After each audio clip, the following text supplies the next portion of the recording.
Welcome, everybody, to a new episode of the Bold Take Podcast. I'm Steeler fan Austin Wader. You know, the man next to me, Chicago Bear fan, the Austin Hill.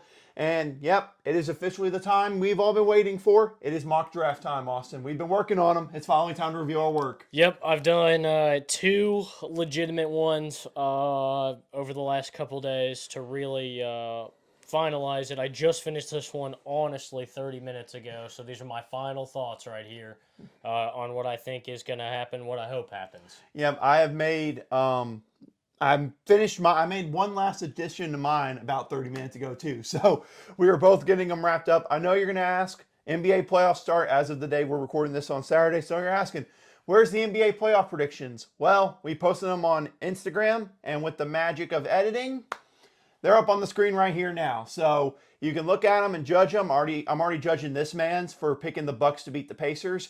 That's a totally different argument we'll have off camera for later. Yeah. Not cool. Not cool, dude. I really wanted to put the Pacers in there. I have a gut feeling Giannis is going to work his way back into this series and have something to say. You know what? I fear you were correct, but I didn't listen to that doubt in my mind. But anyway, those are our picks for it. We'll definitely have one next week talking about all that has occurred in the playoffs so far. But now, enough about that. Let's get to our NFL mock draft. So the way this works, in case you don't know how we've done in the past, we go through each of the picks for the round. Last year we only had 31. This year we have 32. We're going to go through them and give our picks for each one, each trades that we have for them. And yeah, that's pretty much it. So without further ado, we have the number one pick in the draft, which belongs to the Chicago Bears and this man's team. Shout out Carolina Panthers for giving them the number one pick once again. Bravo. Yeah. It's well done, Carolina. You screwed that up royally. But mister, I think we both agree on the number one pick is, but I want to hear your thoughts on it. Yeah, I think this is, of course, becoming the unanimous decision to be the number one pick, and that's J.J. McCarthy out of Michigan. What would you do if that actually happened? You don't want to know what I'd do if that actually happened. I don't think I'm allowed to say it here. It'd make great content, though. It would. But no, in all seriousness, Caleb Williams out of USC, he's got a lot of talent, and that's something that I think maybe we don't give him enough credit for here at the Bold Take Podcast. But there are still some questions. I think that under pressure, he does make some mistakes, and I think that that's something that everybody does going into the next level, and it's only going to get harder. But this is the guy that everybody believes is the number one talent. This is the guy that the Chicago Bears have clearly set their sights on. And if this isn't the guy you're making the number one pick with, then I don't really know why you'd trade Justin Fields. Yeah, I'm right there with you. I'll waste no time. It's Caleb Williams for the pick. Yeah, and Austin's that. You make an absolutely correct point. We've been have our opinions on Caleb Williams, but he's still a talented quarterback. Absolutely. We just both agree that it might take some time for him to adjust to NFL defenses and playing like a QB in the NFL. That's our main thing about it. But he's a talented QB. I mean, he's got a Heisman Trophy next to him to prove it. So absolutely talented, worthy of going number one overall. But that's basically a given for this draft. We all have a feeling it was number one. Number two kind of feels like a given. We know it's probably between two guys, Jane Daniels or Drake May. So, Austin, is it one of those two that you have going second overall to the Commanders? Yes, absolutely. I think this is where the draft really starts. We always say that year in and year out that a lot of times the number one pick isn't always where the draft starts. It usually starts 2 or 3. And I think it starts at number 2 right here. This is where you're starting to see players that are more on the same plane to kind of meet the certain standards.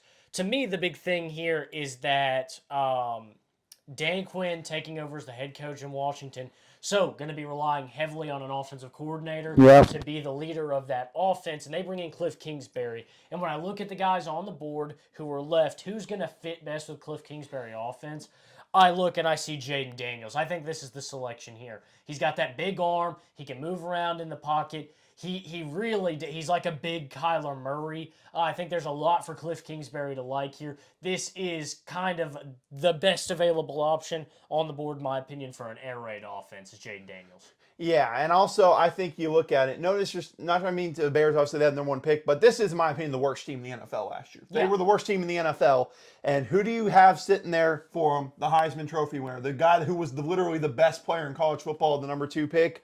I'm absolutely with you. I think it's a no-brainer. You go with Daniels for the number 2 pick here. He fits with Kingsbury's offense, and number 2 went down. He kind of could try to play like Kyler a little bit. Has a clear running ability.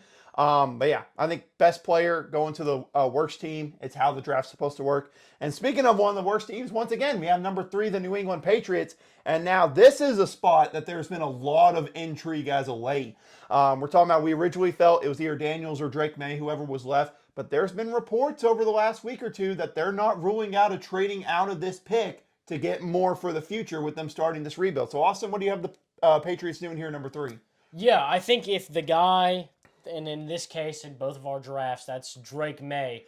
If that's the guy you're not in love with of those two, if that's the guy you don't want, then I think it does make sense to trade out of this. Yeah. You can definitely put yourself in a better spot. There are definitely teams in this draft that would like to get their hands on Drake May, maybe move up to get J.J. McCarthy here. But I think that if you're not set on this pick, then you should trade out. But in my opinion, New England needs to find a guy. I think they are set and happy to take one of these top 3 quarterbacks at number 3. I think it'd take a king's ransom to talk them out of making this pick. I've got them going with Drake May here, even though I think that you shouldn't rule out a trade out, but I think it's going to take a whole ton to get them to move down from 3. Yeah, I'm absolutely there with you. I think they will entertain offers, probably go down to the final minute of the draft, but I'm with you. I think in the end they go with the QB, knowing they could restart with it. Plus, from what I heard, Drake May liked it whenever he went to New England. New England liked him when he came to visit. I think they take him number 3. So 3 quarterbacks going in the top 3 to start. Now, this is a spot where we're really could see someone, and I'm fully expecting either this one or the next one to be a trade for this man. I'm just guessing here. But number 4, you have Arizona Cardinals. Again, a team in a rebuild. They had their quarterback of the future set. They had, even with being a bad team last year, it felt like a good year for them. Yeah. They played hard under Jonathan Gannon. But this is a spot last year they got an extra first-round pick for trading with the Texans. And here you are at number 4. There's a lot of people who are going to want to go up and maybe get J.J. McCarthy, top 5, like some teams, which I'm sure we'll talk about here in a little bit. But the question is, Austin, do the Cardinals make a trade in the top 5 for a second consecutive year, or do they stick and go get a guy? I think they absolutely make a trade here, and I think there's somebody who's absolutely primed themselves to make a trade with the Arizona Cardinals. And I think that's going to be the Minnesota Vikings. This deal right here, I've got Minnesota giving up their number 11 pick, the number 23 pick, and then future 5th round pick to get number 4 and then number 90 in the 3rd round. I think that this deal makes a lot of sense for Arizona. You get some picks in the future. You get 2 more first round, or really 1 more first round pick this year. You move down a couple spots because you don't need a quarterback. Now you get to move down a little bit, and I think the best defensive player, the best of the defensive players are still going to be there when you get down here. I think that they could add some defense if they wanted to. But now you get 3 picks in this first round. This is a really good way to help continue to build, especially since it looks like they're committing to Kyler Murray for the long term. Yeah, absolutely. Okay, so our first trade belongs to this man because I actually have the Cardinals sticking at number 4 with mine. I think they will entertain offers. It would not surprise me at all if they make that trade. But I just think with the way they lost Hollywood Brown and they lost Rondale Moore, their 2 top receivers. I know this wide receiver class is loaded. I get that. But I feel like if they have the opportunity to pick whichever wide receiver they want from the bunch, I feel like they would stick it out there. Unless, you mentioned it. If it's the Vikings, they give you both the first rounders this year, maybe even a first or second rounder next year, it'd be hard to say no to that deal. Absolutely. But I have them sticking here, and it's very simple. I have them going with the best receiver, Marvin Harrison Jr. Last year, they did good by Kyler by getting him a left tackle. He wanted Paris Johnson Jr. I don't know who Kyler wants this year, but I'm assuming with Rondale Moore and Hollywood Brown gone, he would like some wide receiver help. And I think that's what Marvin Harrison can bring to the team. So, yeah, I'm Marvin Harrison at number 4. Number 5, we got the LA Chargers, who should still be in San Diego. But that's still a totally different story. But Chargers here, another team.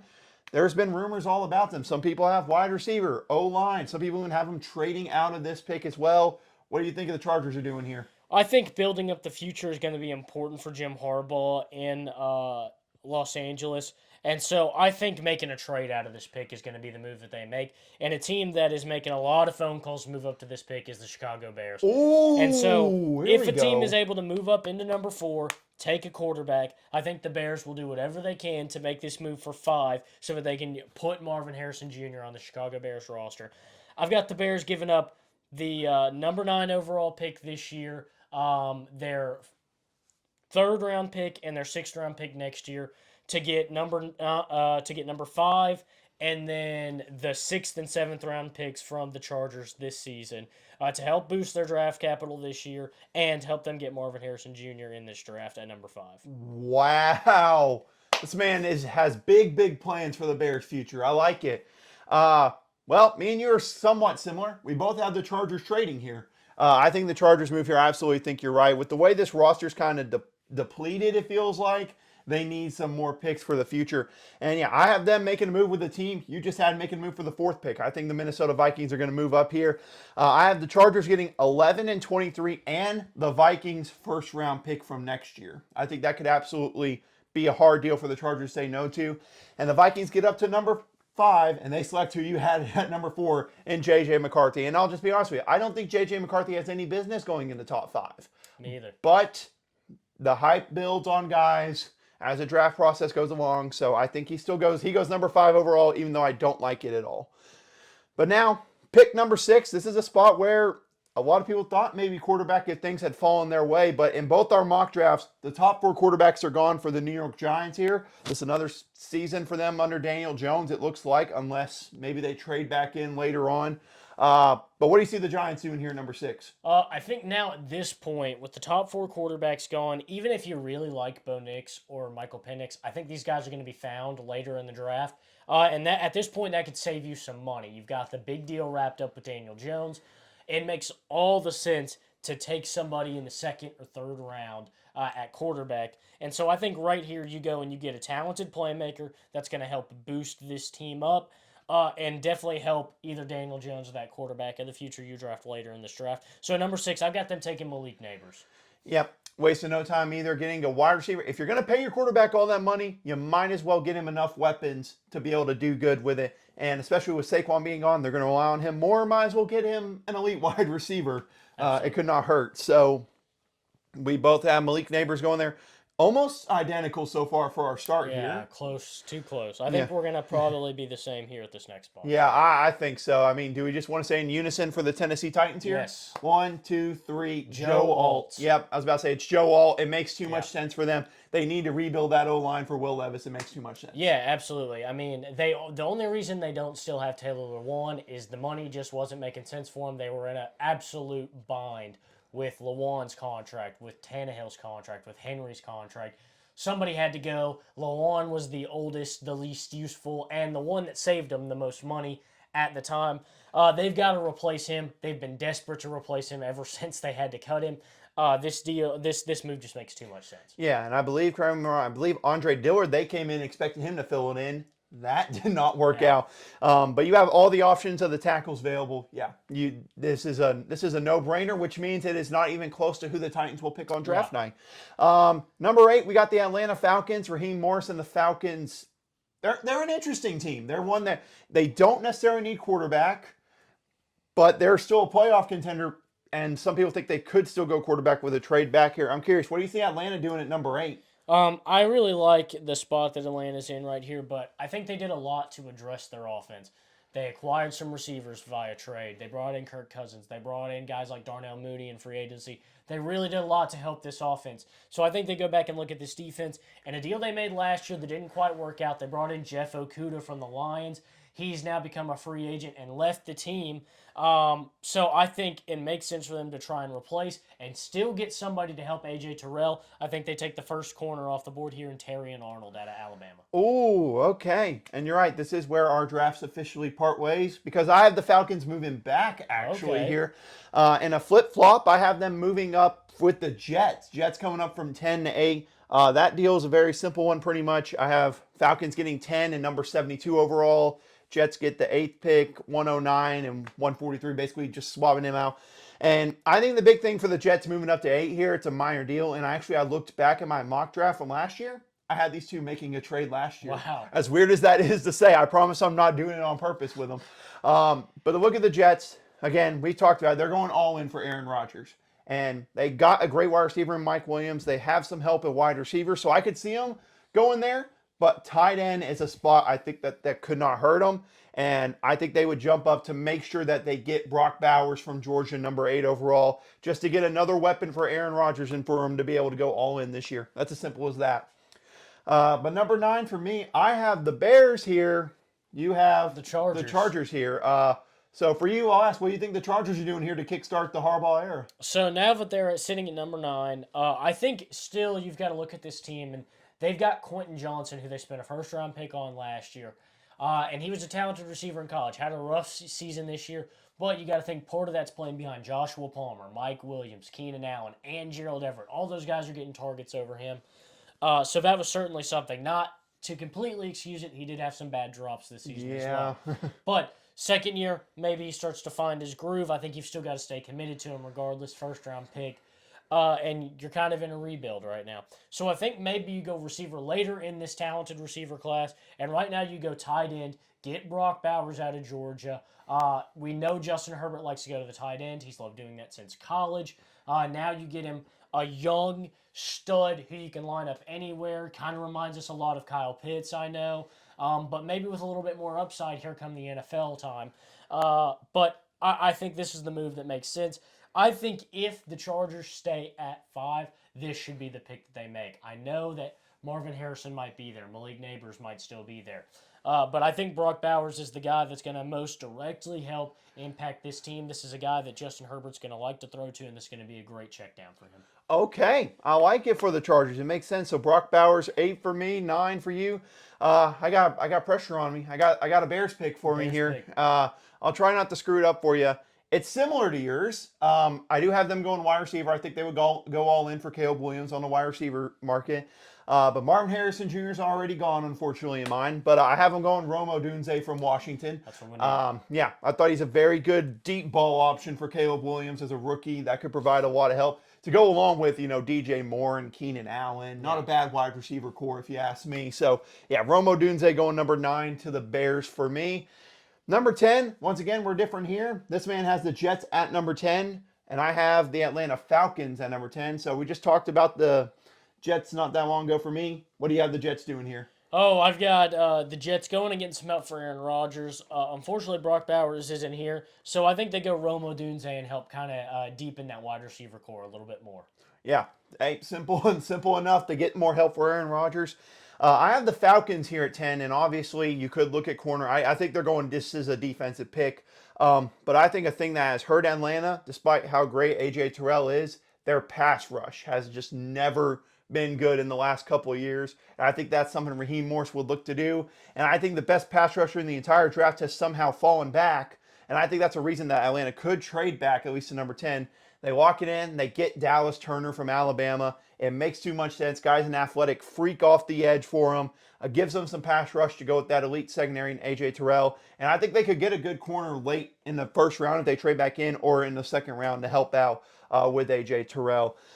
Now, we have a pick that originally was Minnesota, but now it is all over the place. Yeah. You have the Cardinals with the 11th pick, and I have the Chargers with the 11th pick. So what are the Cardinals doing now with their first pick of this year's draft? So, kind of the way you just hyped him up is perfect, because that's exactly how I was going to put it. Somehow in this draft, Dallas Turner, the best defensive player on the board, has slipped all the way down to 11. And this is the pick that, if the Cardinals stay at 4, is certainly a guy they're going to be considering. Yep. Now he falls all the way back to 11. And you get to even more redeemable here is that you made the move down. Will Anderson gets taken with that pick by the Texans. Now you get Will Anderson's successor at Alabama and a chance to still bump up that defensive line. I think getting Dallas Turner is going to be a huge upgrade to really boost up that front line for the defense in Arizona. Okay, I like it for the Cardinals. I like it getting just the best overall edge rusher there. I had the Chargers here. And listen, if you've been listening to Harbaugh talk, the one things he talked about was being able to run the football well with the Chargers and protecting Justin Herbert. You carry the 1, what does that all equal out to? going O-line. I think that's what they get these multiple picks for. I have them going 11th overall. Actually, I'm going with J.C. Latham from Alabama. I just think they get whatever tackle piques their interest. It may not be Latham, but I think if the Chargers happen in the draft, I most likely expect them to go more O-line and lean on that because I think that's what Harbaugh would want to do. But, yeah, I have J.C. Latham going here, helping that O-line maybe to protect Herbert a bit. But now we're at a pick where we both have the same team. Maybe. We might have trades back. I don't know. But we both have the Denver Broncos here, Austin. And, this is a spot where a lot of people think Bo Nix, Michael Penix could go here. But also, there's still a lot of needs for this Broncos team. So what do you have them doing here at 12? Yeah, I think there's needs all over the board. Again, I think that teams are going to start to see once, Nix and Penix aren't flying here in the top 10, if they don't go flying here in the top 10, they might start to realize, hey, these guys are going to be available a little bit later in the draft. Let's hold off. And I think they go and address a need in the secondary, and that's going and getting Nate Wiggins out of Clemson to pair him with, I can't even think of Pat Surtain. There you go.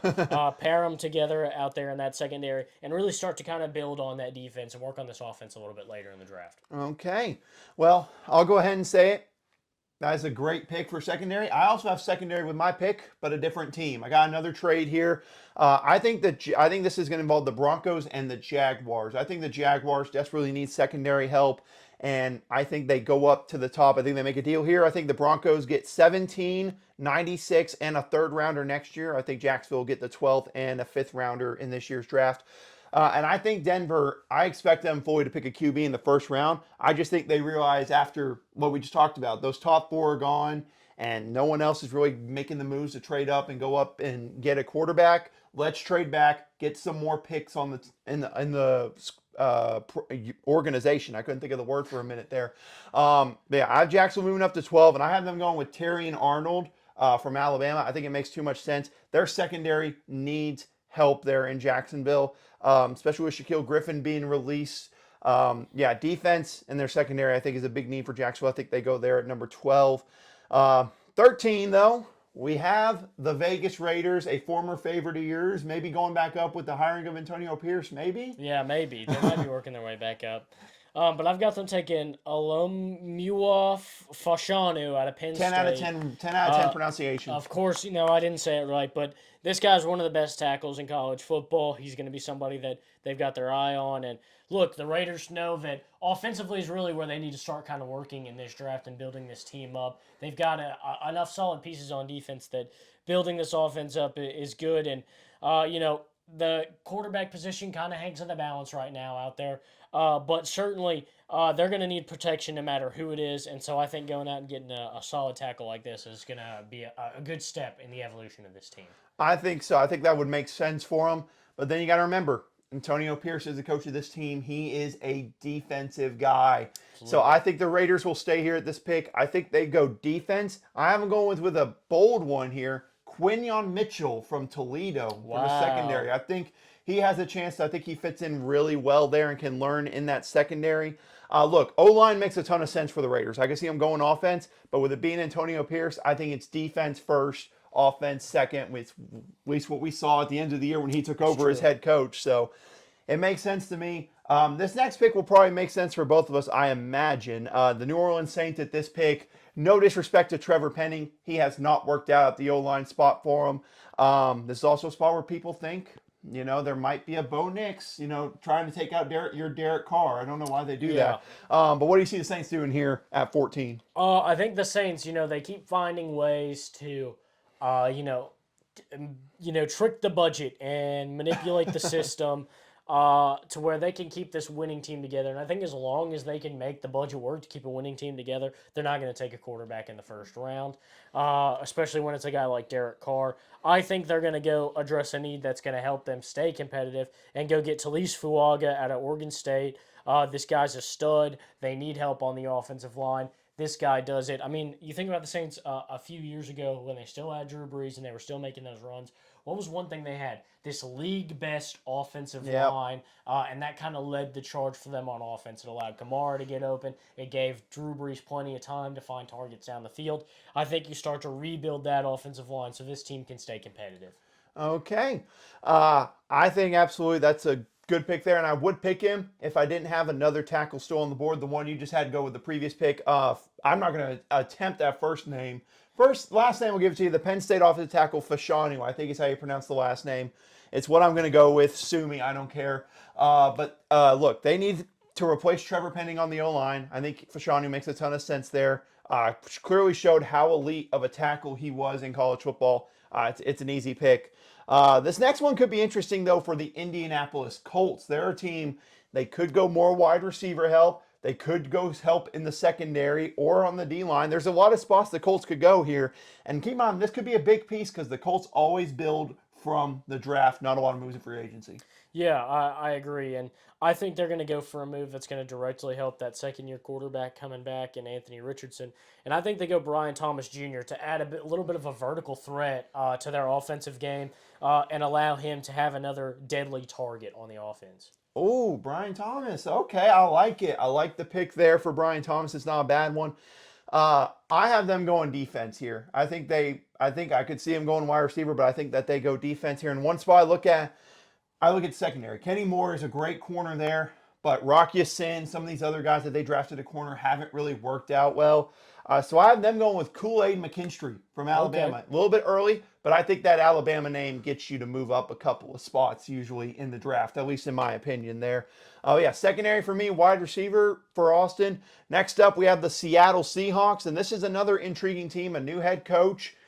Some close to the end of the career for Geno Smith. They did acquire Sam Howell, so a lot of spots there. But to me, this is a very simple pick for the Seahawks. You either go O-line or D-line here. I think it's very simple for me. What do you have the Seahawks doing here? Yeah, I completely agree. But I think the big thing they really need to hit on right now is defensive line. And they've been trying to fill it with guys like Randy Gregory, Ziggy Ansah. Just over the last few years, you've seen it. They've been bringing these guys in to try and fill this defensive line, and they just haven't really found anybody consistently to get the job done. So I think they go Byron Murphy here out of Texas. Try and get a guy to fill in the middle. I think the middle of their defensive line is truly abysmal. So getting a big man like Byron Murphy, we saw what kind of damage he could do last year at Texas.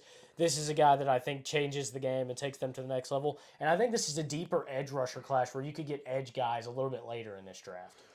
Okay, all right. Going with that pick there. I like that pick for the Seahawks, and I would pick them there if I had them staying there. I got another trade here. Okay. I got the Philadelphia Eagles moving up to Jumping 16 here. I have the Seahawks getting 22 and the 53rd overall pick in the second round, which I thought was good for them. And the Eagles getting 16 and number 81 overall, before I say number 1 overall like I did. But it's a third round pick for them. But look, the Eagles, I'm just going to be flat out honest with you. Their secondary sucked last year. It was terrible. Worst I've seen by a mile. And that's saying something. There were a lot of bad secondaries, but on a good team. And I think they saw Kool-Aid McKinstry go with the Colts pick. And I think they're like, oh, man, Mitchell's gone. McKinstry's gone. We need to go up and get one of these top corners before they're all gone. And I think they go up and they get Nate Wiggins from Clemson. I think this makes a ton of sense. He's got a lot of length out there at corner. I think he could fit in and learn behind some of those guys that are currently there in the secondary for the Eagles. Plus, I think the Seahawks know they have multiple needs and know maybe D-line or O-line can still get them later in the first round. So that's my move there. 17 overall is where you have the Jacksonville Jaguars. I have the Denver Broncos. We talked about Jacksonville. What do you see them doing here? I think you're absolutely right. They need help in the secondary. They really wanted to address that need last year, if you'll remember, in the first round. But then it felt like hours before the draft, their tackle, I can't think of his name right now. Jawan Taylor? Jawan Taylor pops for PEDs. No, Jawan Taylor left for the Chiefs, right? It's the other one. Yeah. Pop for Cam Robinson. Yes. Pop for PEDs. He's suspended the entire season, or like the first 5 games of the season. So now they're missing both of their starting tackles from last year. One leaves, one's going to miss the first half of the season. So they have to go out and draft Anton Harrison out of Oklahoma to play offensive tackle for them. And they miss out on Joey Porter Jr. because of it. So this year, I think they, barring any more misfortune, They're going to go corner here, and I think they're going to go Cooper DeJean out of Iowa. Ooh. I've got a lot of corners falling off the board already, but I think this is a guy that's going to come in and fit really well. He's one of the most exciting talents in the NFL, and I think he comes in and brings a much-needed boost to that Jacksonville secondary. Okay, I like it. I like it a lot. I love Cooper DeJean, and he could go anywhere. I think from the top, honestly, near the start of the 11th pick, 12th pick, all the way to the end of the first round. He could go all over the board. He's giving me kind of Kyle Hamilton vibes. I don't know if it's you, but Yeah. he's giving me Kyle Hamilton you there. vibes on it. But I have the Denver Broncos here at 17, and look, there's a lot of ways that the Broncos could go here. But I think that they traded down. They got what they needed. This is where I think we see Bo Nix come off the board at 17. They traded back, got some more draft capital, and still got the QB that I think Sean Payton would most likely want. I still think, no matter what my opinion is biased, that Michael Penix Jr. should be going higher than him or J.J. McCarthy. That's a totally different argument, though, and I am completely biased. But yeah, I have Bo Nix going to the Broncos here. They have their quarterback. He's older, but it gives them a better chance, I think, of competing sooner with Sean Payton as the coach there. Number 18, the Cincinnati Bengals. This is a team, they're obviously, look, an injury to their quarterback away from making the playoffs last year. But look, it's very simple for them. I think it's either O-line or D-line for them as well. What do you think they need? I think they've addressed a lot of O-line issues over the last couple of years. I think a big thing that they really are going to go after is filling in that absence of DJ Reader after he left this team. I think they go Jerzon Newton out of Illinois here and try and get another young threat up the middle. Like I said, the interior defensive linemen in this draft, there are a couple really good ones at the top of this draft, and I think teams that need to fill that gap should try and fill it here in the first round because there isn't that much talent at D tackle, in my opinion, later in this draft. Yeah, I could see that for the Bengals, but if there's a bread and butter for this Bengals team, it's their offense. Their defense, they usually work things out in the end, but it's their offense. And I know they signed Trent Brown in free agency. He was a very good tackle pick. Very, very injury prone at that tackle spot. So I think they absolutely should go tackle here or offensive tackle or defensive tackle. But I have them going with a man by the name of Talise Fuaga here from Oregon State. Basically what I like about him, he can play multiple spots on the O-line. I think he could help him out, just give him more depth on that O-line. And that can never be a bad thing, making sure you protect Joe Burrow. Because what's clear, no matter how this team looks, if Joe Burrow's healthy, they're going to be a playoff team no matter what. Now we're at 19, and Austin, this is a new one for us in the history of our mock drafts. We are picking a Los Angeles Rams first-round pick. Their first-round pick, first time since 2016 when Jared Goff was their number one overall pick. Wow, that's been a while. But nonetheless, Rams are here at 19. What do you have the Rams doing in their first round pick in the Bold Take podcast era? Man, I think there's a one big need, and that's trying to replace the hole that Aaron Donald's going to leave on this team. And the biggest crime maybe of this mock draft is how far this guy fell. But I like Jared Verse right here. I think he's a guy that I'm not going to say he's Aaron Donald, but he's a guy under the right coaching that could have a very similar kind of impact to Aaron Donald on a defensive line. And he could be somebody we look back on in a couple of years and say, wow, this is one of the most exciting defensive linemen in the entire NFL. This guy's an exciting talent, the way he can play and change the game. Him falling to 19, I don't know how likely that is. I think a lot of teams are going to want to get their hands on him. But if he falls this far, I think the Rams would be overjoyed to land Jared Verse here. Wow. Austin, I'm not going to lie. When we got to this point in the draft, I didn't think we'd have picks we'd agree on, but we do. I have Jared Verse here at 19. I'm with you. This is probably when which I'll ask at the end here, but I'll go ahead and tell mine. Usually we have that one favorite prospect. We have Jared Verse is mine, and I've seen him all over the board, going top 10, going near the end of the first round. He's all over the place. I think if he falls to the Rams, is the perfect spot for him. Absolutely. And he would be an immediate impact player there for the Rams. So yeah, it's very simple for me. They go Jared Verse there, get some help on that D-line. Now we're at 20 for the Pittsburgh Steelers here. Look, I'm just going to go ahead and say it. O-line, that's simple enough for me, Austin. Those are my needs. Do you meet the needs of a Steeler fan across from you? Oh, absolutely. Look, I spend the whole year sitting across from you. We talk football. I know what the Steelers need just as much as I know what the Bears need. This team needs offensive line help. And fortunately, this is a great offensive line draft. This is a really good first round to get somebody if you need somebody. I've got him getting J.C. Latham out of Alabama. I think this guy's going to be a good fit, an exciting fit to protect Russell Wilson or Justin Fields, whatever ends up happening out there in Pittsburgh. This is a guy that's going to help keep those guys protected. Okay, I have no problem with tackle. Broderick Jones showed he could be a starting caliber tackle last year. We need someone on the other side. And I would be perfectly fine with tackle, but we do not have a center on the roster currently. That's courtesy of Mason Cole being a terrible center last year. And I think you look at center, there's two options here that I've heard multiple times for the Steelers. Jackson Powers Johnson, I've heard him a lot. And the other one I've heard recently that has jumped up boards a lot is Graham Barton out of Duke. I've heard a lot of people love him, and I've seen more mock drafts recently going with Barton over Powers Johnson. I'm okay with either one because they're both going to start at center for the Steelers either way. I have them going Graham Barton from Duke just because that's the one I've seen mocked more recently. But I will take either guy. I'm not picking on either one of those two guys. But like I mentioned with you, as long as it's O-line and it's not wide receiver, like I see some other people mock, I'm okay with the pick. So do not draft a wide receiver in the first round. There's so much depth in this draft of wide receiver. Plus, I already know who I want in the second round, Malachi Corley from Western Kentucky. Go get him. The next pick, 21, the team that didn't have a first-round pick last year because they were tanking to get Tua a few years ago. That's the Miami Dolphins. And this is a team... Look, they have some work to do. Obviously, you could say they could go on that defense because they lost a lot of guys on that defense. But that O-line's also a spot where they lost some guys too. What do you see the Dolphins doing here at 21? Yeah, I think protecting Tua has been something they've had ups and downs doing a lot in their past. I think losing guys on an offensive line that looked like it had its best year in the Tua era certainly helps. So I think that they need to go out and replace some guys that they've lost. And so I think they go Troy Fautanu out of Washington.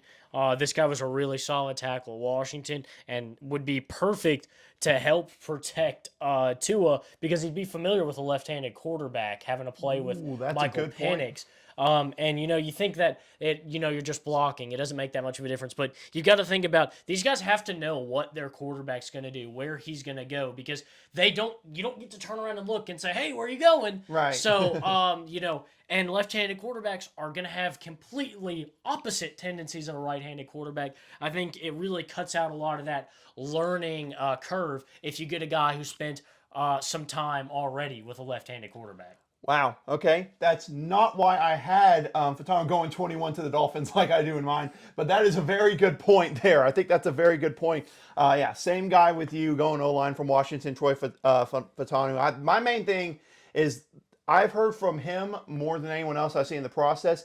He's a guy that could play all five spots on the O-line. And we talked about the amount they lost on that O-line, whether it's guard, whether it's tackle with Teron Armstead, who has his injury history. Just getting any kind of depth there to protect Tua makes a ton of sense. And that left-handed quarterback one makes a lot of sense. I did not even think about that. That's a good one. 22, this is where you have the Philadelphia Eagles. This is where I have the Seattle Seahawks. The Eagles, we know what to expect from them. They're a talented roster.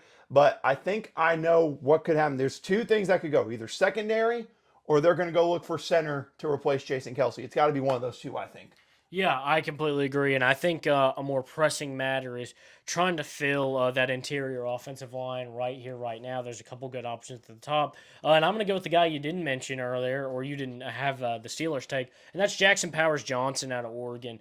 I've seen this guy, like you said, him and Graham Barton kind of flip-flop for which one's going to go first between the two. I think right here, Jackson Powers Johnson is the guy that has a lot more looks because of the team that he played on, and I think that that's going to get him a little more of the benefit of the doubt coming into the draft here. Okay, good to know there. So for mine, I have the Seahawks here at this pick, and look, they need a ton of help in multiple spots. And like I said, it's either O-line or D-line for them, and I think if they want to protect Geno or protect the future, I think they go O-line. This is unbelievable that we are picking the same guy, but for a different team. I have Jackson Powers Johnson going with this pick to the Seahawks. Their starting center last year, I couldn't even tell you his name on the roster. I looked it up, couldn't pronounce it. That's my main reason for it. But I think more O-line depth, I think they can get that, especially because, in case you haven't been paying attention to my mock draft, I don't really see a lot of D linemen going in the interior defensive linemen in the first round. That's no disrespect to them. I just think that there's a lot of people who may view them as late, very late first round, early second round guys. That's no disrespect to any of those guys like Byron Murphy or Newton from Illinois, but I have them going O-line there. Now, we're here at 23, and again, like we did earlier, all over the board. You got the Cardinals here at 23. I have the Chargers here at 23. Cardinals, again, getting a chance to fill some more spots on that team. What do you have them going with? So this time I have them replacing and really improving a position. And that's, they cut ties with DJ Humphries, who really just didn't work out after he got that massive contract extension. And they go get Amarius Mims out of Georgia to help add extra protection. Now you've got two extremely talented young tackles. You've gotten Dallas Turner. And in my draft, the Cardinals still have one more pick. Yep, that is true. They do still have one more pick there. But for me, the Chargers, look, they go O-line with this pick. Now, with the first pick I have them going with, they have J.C. Latham. Now they go wide receiver here. I think this is where they go because, let's just face it, the wide receiver depth out of there is gone besides Quentin Johnston. That's why I have them going with Brian Thomas from the University of LSU. Mainly, he's the best wide receiver left on the board for it. And, yeah, I think very simple. That's the move for him to get some wide receiver help of any kind with Quentin Johnston. No disrespect to him, but they need more help than just one guy there. Now, at 24, everyone's team, we all said we're going all in the offseason. It's the Dallas Cowboys. And their team, look, they made a lot of moves in the offseason. So now they got to figure out, what they're going to do for the future there, maybe to help with this all-in push. What do you have them doing here? Yeah, I've got them bringing in Quinyon Mitchell out of Toledo. I think getting another young talent in the secondary is kind of something that's been the MO for the Dallas Cowboys over the last couple of years. And so I think really they've done a good job creating these great ball-hawking guys. And I have Quinyon Mitchell dropping a little bit in my draft just because he's coming out of Toledo. And while I think he's one of the more talented corners in this draft, I think that people aren't evaluating how much coming out of Toledo actually has an impact. And I like to see this guy go a little bit higher. But if he falls this far down, I think the Dallas Cowboys are absolutely going to scoop him up. Yeah, I think that would make sense for them, but I already, unfortunately, have him going early on. So I have the Cowboys looking at a spot. Trenton Smith left to go to the Jets in free agency, or not Trenton Smith, Tyron Smith in free agency. I have them going with Amarius Mims from Georgia O-line. I just think that if they want to get set for the future again, they need to be able to run the football and protect Dak. And I think Mims makes a ton of sense. But if Powers Johnson falls to this pick, I could see him. If Barton or Johnson falls to this pick, I think they would be stupid not to pick them up. They have not had a good center on that roster since Travis Frederick retired. They could use some just depth on the O-line in general. But now Green Bay Packers at 25. We already know this man's favorite team. Yeah. Is this a serious pick for the Packers, or is this a pick that could be a funny pick? Because either way, I'm down. No, definitely a serious pick. I think the big thing for them is that they've got kind of hampered on the offensive line, and I think even though Bakhtiari is gone, I think they really need to fill in the interior of that offensive line that's kind of been bad for the last couple of years. So I think they go Graham Barton here out of Duke and try and plug in some of those interior spots. Okay. For me, I look at it, you could go online for them, makes sense. I actually like them going more into the secondary with this pick, and I just think this is a pick I think makes so much sense for me. I have them going Cooper DeJean out of Iowa. I think it makes sense for them, pairing him with Jair Alexander, and wow, I can't think of the corner they got, Eric Stokes recently. I think it makes sense to pair up that secondary and make it even more elite. We saw what the offense could do. The big weak point for the Packers last year was their secondary in that defense besides Jair Alexander. So, yeah, I have Cooper DeJean there. Another NFC team up, Tampa Bay Buccaneers, brought back a lot of main guys.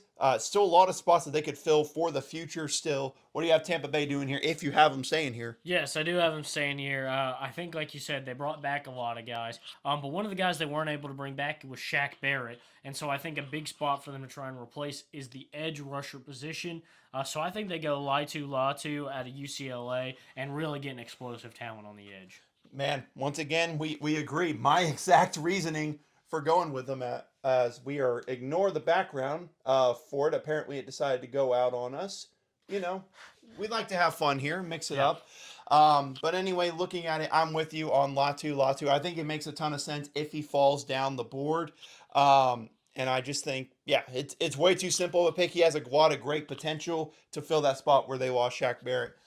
Now, 27, Arizona Cardinals. This is from their deal with Houston last year. I bet they're kind of wishing that they would have, gotten a better pick for it, but I guess they didn't expect Houston to win their division, make the AFC divisional round. But they're here at 27, another first-round pick for them. What do you have them doing here at 27? So with our third first-round pick, look, we've addressed the defensive line, we've addressed the offensive line, and now you look at their receiving core, and it's very, very depleted. This is a good receiver class. I think they go Adonai Mitchell here out of Texas and really have a home run of a first round for me. Wow. Yeah, I mean, I'm telling you, that's a great first round if they can get out of it with those picks. I have them going secondary mainly here because I think their secondary could still use a lot of help. However, most of my corner picks are basically depleted here. There's one guy who I think is projected to go early to mid second round that they might just reach on here, or I could see him trading out of this pick maybe and getting even more, as crazy as that sounds. I have them going with a man by the name of Ennis Rakestraw Jr. from Missouri. I think from what I've seen, he's a very good press corner. Although he's got to be careful. One thing I've seen as a weakness, he's so good at pressing him. He gets a little bit of holding going with him a little bit. So something to improve on. But again, this is a team still rebuilding, and I think they can work that out of him eventually there. But now, the Buffalo Bills at 28. This is a team, again, trade away Stephon Diggs. They need help at wide receiver. Simple as that. Yeah, this is a team that's going to go wide receiver, and for that reason, I've got Longhorns going back-to-back here. I've got Xavier Worthy out of Texas going to the Buffalo Bills here. Yeah, I would go with him if I didn't have Donnie Mitchell still available, my wide receiver. I think they'll go with either of those two guys, those Texas wide receivers who will be there. It's just simple as that. They need more weapons for Josh Allen, especially if you're paying him the amount of money they are. It's simple there. Detroit Lions up next, 29. And, I looked back at our mock drafts from last year, Austin. We were both completely off with the Detroit Lions draft picks. So we can attempt to figure out the Detroit Lions pick here at 29. I'm curious. Yeah, you can't really decode this team and what they plan to do in the free agency, or in the draft. But if I was drafting for this team and I was still in this spot, I'd be going corner here. I'd be looking to adjust that secondary. And I'd go Kool-Aid McKinstry here out of Alabama. Look, they lost Chauncey Gardner-Johnson this year. They lost, oh my gosh, Cam Sutton. Yes, there you go. And, they had Jeff Okudah that didn't work out. They traded him away this year. Really, secondary's been the biggest question on this team, I think. And I think that's where they're going to go to fill the void. Yeah, I have them going. I imagine they will go secondary too. But as you see, my entire secondary board is depleted here. So I actually have them moving out of the first round here. I got a team trading back in here. And it is the New England Patriots moving back into the first round here. Wow. My thing with them, but basically I had the Lions getting 34 overall, which is literally the third pick of the night tomorrow night. So they could still get a corner early second round guy, someone they didn't feel comfortable with that first round option, and 103 overall, which is the fourth round. The Patriots get number 29. But for the Patriots, if they're getting this quarterback, they re-signed some of their tackles. They brought in guys, but none of them can play on that left side. I think that's a big thing there. They need another tackle to play on that left side. And so I have them going with really my final true first round tackle, and that's Tyler Guyton out of Oklahoma. I just think if you're going quarterback with that early pick, you get a protection for him to at least give him a chance to see what you can fully see out of him for the future. Now, we're down to our final three picks here. Number 30, you have the Baltimore Ravens, and this is a team, they lost a good bit of depth on that team, so this is going to be a spot to build depth along any other spot here. What do you see the Ravens doing here at 30? I think a big thing for them is going and putting some depth back on that offensive line, and I think they go Tyler Guyton out of Oklahoma here. Simple enough. I like it. For me, I absolutely agree. They need to go O-line, but a big thing, there's two starting guards, and one of them, especially Kevin Zeitler, they both left in free agency. That guard spot is kind of barren. And lucky for them, all my guards for the first round are still available, and the best one available, Cooper Beebe from Kansas State, is still there. I think they would get him, and we've seen them reach for some interior linemen before. Never forget Tyler Lindenbaum. They got him pretty early in the draft process when a lot of people thought he would go near the end of the first round. But yeah, easily I have them going with Cooper Beebe there. But now 31, San Francisco 49ers here, a team just trying to finish the job, Austin. But a big thing, honestly, losing Eric Armstead in free agency. Brandon Ayuk, who knows what's going to happen there? It feels like a trade's happening any day now for him. What do you see San Francisco doing here at pick 31? I think, you lost Eric Armstead, but you still got guys on the defensive line. Brandon Ayuk, maybe he's going to get traded, maybe he isn't. This is a deep receiver class. I think you wait. I think something that's an issue that they've been trying to address the last couple of years and it just hasn't been working out is that tackle position. Really, that right tackle position where Mike McGlinchey used to play. Then they let him go to the Denver Broncos, and his replacement not quite suitable enough either. So I think they maybe reach a little bit because there were somehow, as deep as this first-round tackle class is, I'm out of first-round ranked tackles. But I think they go for a little bit of a reach on Jordan Morgan out of Arizona because that tackle position, I think, is the absolute utmost and most important need right now for them. Okay, well, there's multiple spots I can see the Niners going with. You could go tackle, but all my tackles are gone from the first round. I could reach with him, but I don't see him doing that. I could see corner for them. All my first round corners are gone from this spot. I could see D-line, but I think they see it and say, in my mock draft, no interior defensive linemen have gone. Why don't we just get out of this pick and let's get an early second rounder? And that is where the Vegas Raiders enter back into the first round here. The trade details, very simple for you. Niners get 44 overall in the second round, which when in doubt, they could move up and get D-line, interior defensive linemen if they want to, and a second round pick from the Raiders next year. So an even better pick there. Raiders get 31, number 135 overall, and a fourth rounder from the Niners. All of this to pick the best QB in the NFL draft, Michael Penix Jr., going to the Vegas Raiders at pick 31. It's very simple. People pick and trade up into that end of that first round for quarterbacks to get that fifth-year option on them. It's as simple as that. Plus, I'm trying to imagine, Devontae Adams and Michael Penix Jr. together. That just sounds like a perfect duo for the Vegas Raiders. I know you have Gardner Minshew and Aiden O'Connell, but Michael Penix Jr., I think, would be the best option out of all of them. I think the Raiders make a move. And the final pick of our mock draft for the year 2024, we do have the Kansas City Chiefs, the reigning and defending Super Bowl champs here. Just whatever. What else could the Chiefs need on this team? They need wide receiver. They've got a lot of problems with wide receiver. I think bringing in Marquise Brown helps. But obviously, we don't know what's going to happen with Rashee Rice. And there's not much else in that receiving core right now outside of Travis Kelce at tight end. But they need some more wide receivers. I think wide receiver makes the most sense here. I've got them going Troy Franklin out of Oregon. I think he was a really exciting kind of out of nowhere guy this year that really kind of showed up and was exciting for Oregon.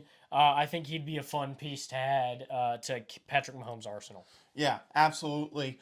But taking a look at this pick for the Chiefs here, I'm absolutely with you. Simple wide receiver, but I still have a guy on my board who you had going earlier, Xavier Worthy to the Chiefs. I think this is a pick that it makes too much sense for the Chiefs to go and get Xavier Worthy. They get their speed guy. They thought they had it in Kadarius Toney. That clearly hasn't worked. Now they get in Xavier Worthy. And yeah, it's just simple as that. Get more wide receiver help. But Austin, that is it for this first round of our mock draft here. A lot of fun picks, a lot of trades. But as usual, especially from 2 years ago, we started it. Who is your most intriguing first-round prospect that no matter where he goes, you're excited to see what he does? Ooh, that's a really good question. Let me think about this for a second. Let me go back and peek through some of these guys. I like Jared Verse, but I don't want to say Jared Verse again. Yeah. I think a guy that is going to be interesting to see no matter where he goes. I think that's Cooper DeJean. I think he's an exciting talent. He really is going to be kind of the guy that everybody's watching. Where does he go? What does he do? And how well does he perform at the next level? Okay, I will say someone else besides Jared Verse as well. I'll go with Nate Wiggins in the secondary. I think he's a very underrated corner in this draft. The length he has, played for a very good defense in Clemson. I just think that whoever gets him is going to get a underrated corner because I know the big names, Terrion Arnold, Kool-Aid McKinstry, Quinyon Mitchell. Those are like the main three. And then you got Nate Wiggins in there to go along with them. It just makes sense for me that I think that he could be a great piece as well for that secondary. But yeah, we both agree Jared Verse is going to be the steal of the draft if he falls past the top 15. Absolutely. But that is going to be it for this episode of the Bold Take Podcast. Wow, we made under an hour, Austin. I'm impressed. I am also impressed. But yeah, that'll be it for this episode. Next week, you already know, we'll have episodes talking about the NBA playoffs. We'll recap the first round of the NFL draft. Next week will be a busy one for us. You will get 2 episodes next week. But yeah, Austin, I don't know what else to say. It's a great time of year. You got the NBA playoffs, NFL draft. I don't know how much of a hockey guy you are, but NHL playoffs are getting started as well. Hockey. Connor Bedard, unfortunately, will not be playing in the playoffs this year, but next year, Stanley Cup champs. Yeah, next year, Stanley Cup. He's calling his shot right now. Hey, just careful. This man's called plenty of unpredictable shots before. Never forget. Never forget the Raiders playoff prediction, the Eagles playoff prediction whenever they were still rebuilding. I mean, he predicted Matt Rule to be the first coach fired. NC State Final Four run. I will get to an hour if I keep on listing all the things you predicted. Yeah, I said that Matt Rule one is that one's my least impressive prediction. Yeah. I mean, well, I hope the Panthers were going to be good that year, so I think it's a lot more better than that. But that's going to be it for this episode. Y'all fill out your mock drafts. I'll tell you what, in the comments of the Instagram post, I'll give a challenge. Pick who you want your team to go with in the first round. Who do you want them to go with? Not who you think will go there. Who do you want for your team? I've already said mine. Austin said his. We've made our picks. Now it's y'all's turn to make your picks for us. That's it for this episode. That's Austin Hill. I'm Austin Wader. We want to thank y'all for watching.